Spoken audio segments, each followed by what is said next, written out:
അന്യദൈവങ്ങൾക്കർപ്പിച്ച ഭക്ഷണം ക്രിസ്ത്യാനികൾക്ക് കഴിക്കാമോ? ഉത്തരം ഒരേ സമയം അതേയും അല്ലെന്നുമാണ്. അതെന്താ? ബൈബിൾ പരസ്പര വിരുദ്ധമാണോ? അല്ല. Let's examine. പഴയ നിയമകാലത്ത് ഇസ്രായേലിയർ ജീവിച്ചിരുന്നത് വ്യാജ ദൈവങ്ങളെ ആരാധിച്ചിരുന്ന ജാതികളുടെ നടുവിലായിരുന്നു. അവർ വിഗ്രഹങ്ങൾക്ക് മൃഗബലി അർപ്പിച്ച ശേഷം ആ ഭക്ഷണം ആരാധനയുടെ ഭാഗമായി ഒരുമിച്ച് കഴിക്കുമായിരുന്നു. അത് വെറുമൊരു ഭക്ഷണമല്ലായിരുന്നു, അത് ആരാധനയുടെ ഭാഗമായിരുന്നു. അതുകൊണ്ടാണ് ദൈവം ഇസ്രായേലിയരോട് വിഗ്രഹങ്ങൾക്കർപ്പിച്ച ഭക്ഷണം കഴിക്കരുതെന്ന് കൽപ്പിച്ചത്. പക്ഷെ അതിന് പിന്നിൽ അതിലും വലിയൊരു കാരണമുണ്ടായിരുന്നു. ദൈവം ഇസ്രായേലിനോട് പറഞ്ഞു, ഞാൻ നിങ്ങളെ മറ്റ് ജാതികളിൽ നിന്ന് വേർതിരിച്ച് എനിക്ക് സ്വന്തമാക്കിയിരിക്കുന്നു. ദൈവം തൻ്റെ ജനം ചുറ്റുമുണ്ടായിരുന്ന വിഗ്രഹാരാധകരെ പോലെ ആകരുതെന്ന് ആഗ്രഹിച്ചു.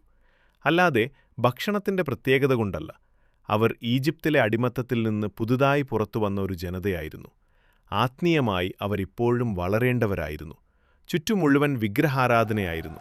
വ്യക്തമായ അതിരുകളില്ലായിരുന്നെങ്കിൽ ചെറിയ ചെറിയ വിട്ടുവീഴ്ചകളിലൂടെ അവർ ആ സംസ്കാരത്തിൽ ലയിച്ചു പോകുമായിരുന്നു. അവസാനം ബാൽ, മലോഖ് തുടങ്ങിയ ഇന്നും മറ്റു പേരിൽ അവിടെയുള്ള ദുർമൂർത്തിയെ ആരാധിക്കുമായിരുന്നു. അവസാനം സത്യദൈവത്തോടുള്ള വിശ്വസ്തത നഷ്ടമാകുമായിരുന്നു. ദൈവം കർക്കശനാകാൻ വേണ്ടിയല്ല ഇത് കൽപ്പിച്ചത്. വിഗ്രഹാരാധനയിലേക്ക് അവർ വഴുതി പോകാതിരിക്കാൻ അവരെ സംരക്ഷിക്കാനായിരുന്നു. പിന്നീട് 1500 വർഷങ്ങൾക്ക് ശേഷം യേശു വളരെ പ്രധാനപ്പെട്ട ഒരു സത്യം പഠിപ്പിച്ചു. മനുഷ്യൻ്റെ ഉള്ളിലേക്ക് പോകുന്നതല്ല അവനെ അശുദ്ധനാക്കുന്നത്, അവൻ്റെ ഹൃദയത്തിൽ നിന്ന് പുറപ്പെടുന്നതാണ് അവനെ അശുദ്ധനാക്കുന്നത്. ഭക്ഷണം ഒരാളെ ആത്മീയമായി അശുദ്ധനാക്കുന്നില്ല. പ്രശ്നം ഭക്ഷണമല്ല, ഹൃദയമാണ്. പിന്നീട് അപ്പോസ്തലനായ പൗലോസ് ഇത് കൂടുതൽ വ്യക്തമായി വിശദീകരിക്കുന്നു. വിഗ്രഹം യഥാർത്ഥ ദൈവമല്ല, യഥാർത്ഥ ദൈവം ഒരുവൻ മാത്രമാണ്.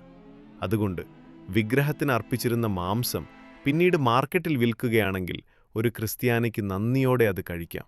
കാരണം ആ ഭക്ഷണത്തിന് യാതൊരു ആത്മീയ ശക്തിയുമില്ല. പക്ഷേ പൗലോസ് 2 പ്രധാന മുന്നറിയിപ്പുകൾ നൽകുന്നു. ഒന്നാമത്, ആ ഭക്ഷണം കഴിക്കുന്നത് വിഗ്രഹാരാധനയിൽ പങ്കെടുക്കുന്നതാണെങ്കിൽ അത് കഴിക്കരുത്. കാരണം ക്രിസ്ത്യാനികൾ ആരാധിക്കുന്നത് സത്യദൈവമായ ക്രിസ്തുവിനെ മാത്രമാണ്. രണ്ടാമത്, വിഗ്രഹാരാധനയിൽ നിന്ന് പുതുതായി ക്രിസ്തുവിലേക്ക് വന്ന ഒരു വിശ്വാസി നിങ്ങളെ ആ ഭക്ഷണം കഴിക്കുന്നത് കാണുന്നുവെന്ന് കരുതൂ. നിങ്ങൾക്ക് വിഗ്രഹമൊന്നുമല്ലെന്നും ആ ഭക്ഷണത്തിന് ആത്മീയ ശക്തിയില്ലെന്നും അറിയാം. പക്ഷെ അവർ ഇങ്ങനെ ചിന്തിച്ചേക്കാം, അപ്പോൾ ഞാൻ വീണ്ടും ആ പഴയ വിഗ്രഹാരാധനയിലേക്ക് പോയാലും കുഴപ്പമില്ലല്ലോ. അവരുടെ വിശ്വാസം ഇപ്പോഴും ബലഹീനമായിരിക്കാം. നിങ്ങളുടെ സ്വാതന്ത്ര്യം മറ്റൊരാളുടെ വിശ്വാസത്തിന് ഇടർച്ചയാകുന്നുവെങ്കിൽ സ്വന്തം അവകാശത്തേക്കാൾ സ്നേഹത്തെ തിരഞ്ഞെടുക്കാനാണ് പൗലോസ് പഠിപ്പിക്കുന്നത്. അപ്പോൾ മറ്റ് ദൈവങ്ങൾക്കർപ്പിച്ച ഭക്ഷണം ക്രിസ്ത്യാനികൾക്ക് കഴിക്കാമോ? കഴിക്കാം.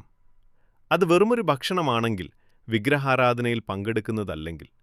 എന്നാൽ കഴിക്കരുത്.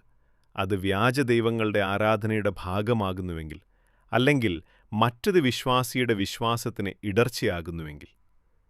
എന്നുവെച്ചാൽ ഇതൊരിക്കലും ഭക്ഷണത്തെക്കുറിച്ചായിരുന്നില്ല.